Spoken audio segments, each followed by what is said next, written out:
hatrany ny fahasoavan'i Jesosy Kristy Tompontsika. Amen. Andeha araka hivavaka isika. Ny Tompo ray eny an-danitra amin'izao herinandro vaovao izao dia faly izay misaotra anao satria fitiavanao no mbola hanomezanao anay an'izany.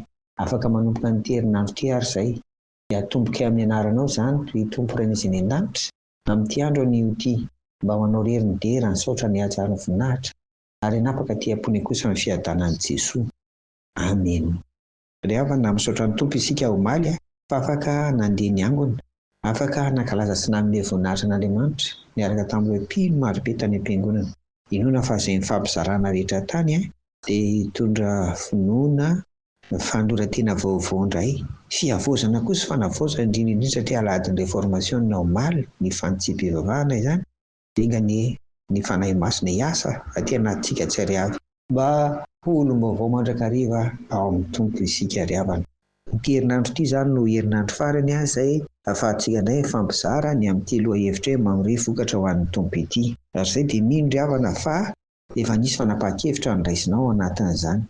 Fa raha toa tsy mbola nisy, izany hoe mbola tsisy mihitsy izany izao olona manodidina anao tao vokatra tao aminao ho an'i Jesosy dia mbola fotoan'ity herinandro ity hanapahana hevitra, fotoan'ity herinandro ity mba hifampizarantsika, hifanentanantsika ry havana. Koa andingy misy an'ity andinin-tsoratra masina ity mba ho zaraiko aminao mba azotsika mifanentana ao satria herinandro farany ity.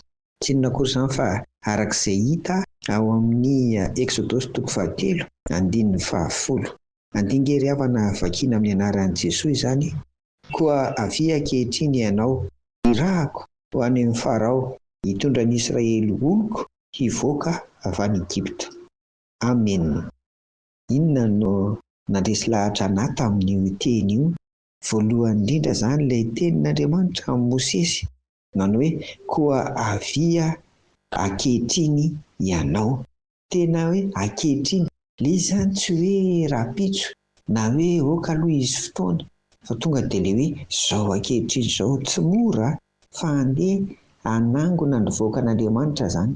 Andeha hanafaka azy eo amin'ny geja na ny ziogan'ny Egyptianina tamin'ny lalandry Farao. Zava-dehibe ilay ankehitrinin'Andriamanitra ary izay ilay ankehitriny izay koa ny taomany anao, taomany ahy, hitaomany antsika ry havana hamory vokatra ho an'ny Tompo. Eritrereto fa raha toa antsika tsy manao dia ny hafa no anao ary indrindra ny tena zava-doza dia izao angoniny ho any amin'izay mety ho andriamanika hafa na fivavahana hafa tsy mitondra famonjena ho amin'ny fiaina mandrakizay ilay tokony mba ho entintsika eo amin'ny Tompo.